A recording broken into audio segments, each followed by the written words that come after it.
Shalom जय मसीह की एक नए वीडियो में आपका मैं फिर से स्वागत करते हैं। और आज का सुबह में इस वचन के द्वारा हम परमेश्वर की महिमा करेंगे।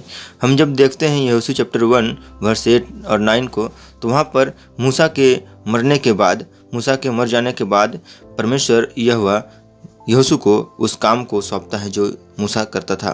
तो प्रियो, यानी कि हम जब देखेंगे तो यहोशू एक सेवक था मूसा का, और मूसा के मर जाने के बाद परमेश्वर ने यहोशू को उसके जगह खड़ा किया। सभी लोगों को देखभाल करने के लिए, सभी लोगों को ठीक से रखने के लिए यहोशू को, और कनान देश ले जाने के लिए यहोशू को खड़ा किया था, तो मूसा के मर जाने के बाद। लेकिन जब मूसा के मर जाने के बाद परमेश्वर जब यहोशू को खड़ा किया, उस समय परमेश्वर यहोशू को यह वचन दिया था कि व्यवस्था की यह पुस्तक तेरे चित्त से कभी ना उतरने पाए, इसी में रात दिन ध्यान किए रहना।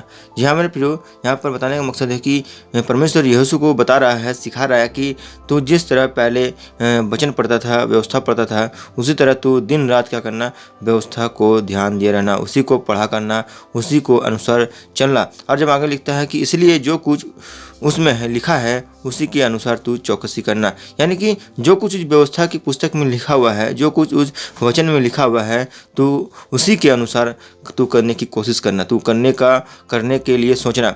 कई बार हम वचन के अनुसार, वचन के खिलाफ हम चलते हैं, लेकिन परमेश्वर का वचन हमें बताता है कि तू वचन के खिलाफ मत जा, तू वचन के अनुसार ही उस काम को कर जो परमेश्वर के वचन में लिखा है। लेकिन हम मनुष्य होने के कारण हमारे कई बार हम वचन से भटक जाते हैं। और जब लिखा है कि, और जब आगे पढ़ेंगे लिखता है क्योंकि ऐसा ही करने तेरे सब काम सफल होंगे। जी हाँ मेरे प्रियो, यहाँ पर परमेश्वर यहोशू को एक हिम्मत दे रहा है, एक बात बता रहा है कि तू यदि वचन के अनुसार चलेगा, तू यदि वचन के मार्गों पर चलेगा, तू जो काम करेगा, तू चाहे किसी के साथ विजय करे या फिर किसी के साथ लड़ाई करे, तो हर एक काम में क्या होगा, तू सफल होगा, हर एक काम में तू विजय प्राप्त करेगा। तो प्रियो, मैं आपको भी एक बात बताना चाहता हूँ, यदि आप परमेश्वर के मार्गों में चल रहे हैं या फिर आप परमेश्वर के मार्गों से भटक गए हैं, तो मैं आपको एक बात बताऊंगा, फिर से परमेश्वर के उस वचनों के अनुसार चलिए, परमेश्वर के वचन के अनुसार आप जीवन बिताएं, तो आप जो काम करने के लिए सोच रहे हैं, परमेश्वर उन कामों में आपको सफल करेगा। इसलिए आप क्या करें, सिर्फ परमेश्वर के वचन के अनुसार जीवन को जिए, जीवन को व्यतीत करें।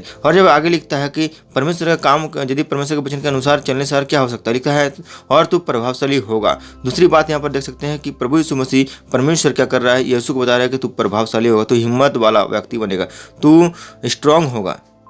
मेरे प्रियो, मैं आपको भी बताना चाहता हूँ कि यदि आप परमेश्वर के वचन के अनुसार चलने वाला व्यक्ति हो, तो परमेश्वर आपको भी प्रभावशाली करेगा, आपको भी स्ट्रांग करेगा, आपको भी मजबूत करेगा। तो सिर्फ आपको परमेश्वर के वचनों पर चलना है। और जब यहाँ पर लिखता है 9 पद में लिखता है, क्या मैंने तुझे यह आज्ञा नहीं दी थी? तो यानी कि परमेश्वर यहोशू को अभी भी बता रहा है और उस समय भी बताया जब मूसा जीवित था। तो प्रियो, तो ये बातें यहोशू को याद था, इसलिए यहोशू क्या करता था, परमेश्वर के अनुसार चलता था। और जब हम देखेंगे लिखा है, हियाव बांध और दृढ़ हो जा, भय न खा, यानी कि जहाँ कहीं तू जा तो तुझे सबसे पहले हिम्मत रखना है। परमेश्वर उसे हौसला दे रहा है, तो हिम्मत रख, हियाव बांध और दृढ़ हो जा, और याद रखना तू किसी से मत भय खा, तू किसी से मत डरना, कोई व्यक्ति तुझसे कुछ नहीं कर पाएगा, तू किसी से ना डरना।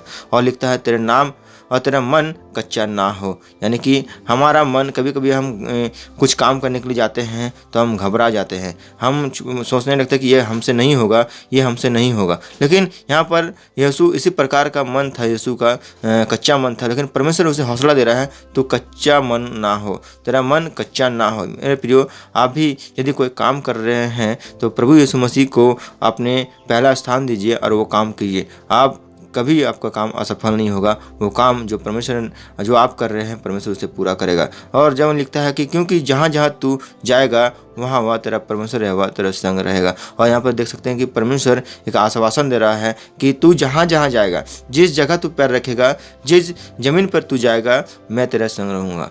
परमेश्वर रहेगा, इसको आश्वासन देता है। तो मेरे प्रियो, मैं आपको भी बताना चाहता हूँ कि आप यदि परमेश्वर के मार्गों पर चलने वाला व्यक्ति है, यदि आप बाइबल पढ़ने वाला व्यक्ति है, यदि आप परमेश्वर के इशारों पर चलने वाले व्यक्ति हैं, वचनों पर चलने वाले व्यक्ति है, तो परमेश्वर आपको भी वो काम जो आप करेंगे सफल करेगा। आपको भी परमेश्वर हिम्मत देगा, आप भी परमेश्वर के साथ रहेंगे, परमेश्वर आपके साथ रहेंगे। मेरे प्रियो, मैं आपको सिर्फ यही बताना चाहता हूँ कि परमेश्वर के व्यवस्था यानी कि वचन के अनुसार चले, सिर्फ परमेश्वर के वचन के अनुसार चले। उसके बाद आप चाहे कोई भी काम कर रहे हो, परमेश्वर उसे पूरा करेगा, परमेश्वर उसको अपने हाथों में लेकर के वो काम वो पूरा करेगा। क्योंकि परमेश्वर ने हमें मत्ती में भी यह आश्वासन दिया है कि तू संसार के छोर तक जा और पिता पुत्र पवित्र आत्मा के नाम से बपतिस्मा दे और देख मैं तुझे संसार के अंत तक तुम्हारे साथ हूँ। तो प्रियो, जब प्रभु यीशु मसीह ने हमें आश्वासन दिया है और नए नियम में परमेश्वर ने हमें कहा है कि मैं तुम्हें कभी नहीं छोड़ूंगा, इसका मतलब है कि परमेश्वर हमें कभी नहीं छोड़ेगा। क्योंकि परमेश्वर जो है वो बदलने वाला परमेश्वर नहीं है, वो मुकरने वाला परमेश्वर नहीं है, वो जीवित परमेश्वर है। और जब तक हम इस संसार में है तो परमेश्वर हमारे यहाँ ही साथ रहेगा। तो प्रियो, इस वीडियो को ज़्यादा से ज़्यादा शेयर कीजिए, जो लोगों को पता नहीं है उन लोगों को पता चले कि परमेश्वर हमारे साथ है, और इस वीडियो के द्वारा आप सबको आशीष मिले। फिर से मिलते हैं अगले वीडियो में, तब तक के लिए शालोम, जय मसीह की। और वीडियो आप सब्सक्राइब जरूर कर दें।